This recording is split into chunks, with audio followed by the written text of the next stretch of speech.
उभाटाचे जे आता उमेदवार आहेत ते पिंपरीतलेच आहेत. त्यांना त्यांच्या घरासमोरचा आजपर्यंत सिमेंट कॉन्क्रीटचा रस्ता करता आला नाही. ते काय मावळ मतदारसंघाचा विकास करणार आहे? ते म्हणतायत की श्रीरंगाप्पा बाळांनी विकास केला नाही. विकास केलेला कोणाला दिसेल? जर ज्या माणसाला विकासाची दृष्टिकोन असेल त्याला तो विकास दिसेल. अटल सेतू झाला, मुंबई एअरपोर्ट झालं. मी काल उरणमध्ये होतो. वास्तविक बात आप्पा, मी स्वतः तयारी करत होतो आणि मावळ मतदारसंघात सगळीकडे पोहोचलो होतो. पण काही कारणाने आमची भावकीमध्ये आली आणि हा उद्योग सगळा झाला. आणि मला एक सवय आहे, मी जे आहे ते खरं बोलतो. मला खोटं बोलायची अजिबात सवय नाही. बरं, तो असो विषय. त्यांनी आजपर्यंत 35-40 वर्षात पिंपरीचं एकही काम केलेलं नाही. एक साधी वेट रचलेली दाखवली तर मी प्रत्येक कामाला त्यांना लाख रुपये द्यायला तयार आहे. काही विरोधी पक्षाचे जे भाजपचे जे नेते आहेत त्यांचा आक्षेप आहे की संजोग वाघरे पाटलांनी काही काम केले नाही.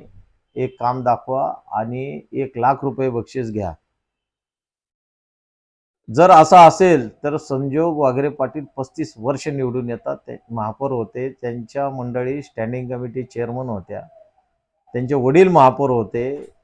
हा जो आक्षेप आहे हा आक्षेप मला मान्य नाही. आणि पिंपरीतील जनता यांना सगळं माहीत आहे. मी उलट त्यांना असं सांगेल की मोदी साहेबांनी जे काही काम केलेलं आहे 10 वर्षामध्ये ते सांगा आणि बक्षीस मिळवा.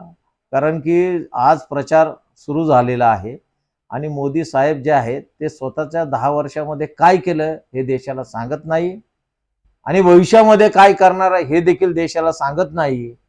आणि म्हणून त्यांच्याकडं सांगण्यासारखे मुद्देच नाहीये, कारण त्यांनी कामच केलं नाही. रोज एक नवीन मुद्दा आणतात, तो मुद्दा मार्केटमध्ये चालत नाही.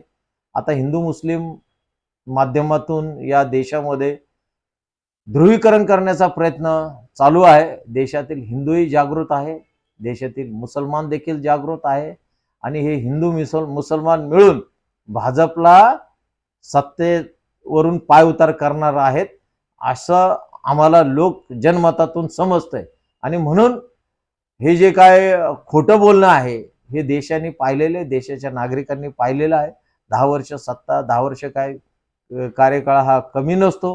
मोदींना संपूर्ण मतदारांनी जाणून घेतलेलं आहे आणि 3 टप्प्यामध्ये जे इलेक्शन झालेलं आहे त्यामध्ये मोदींचा पूर्णपणे पराभव होतोय. आणि 4था, 5वा, 6वा, 7वा टप्प्यात याच्यामध्ये भाजप सुपडा साफ होणार आहे.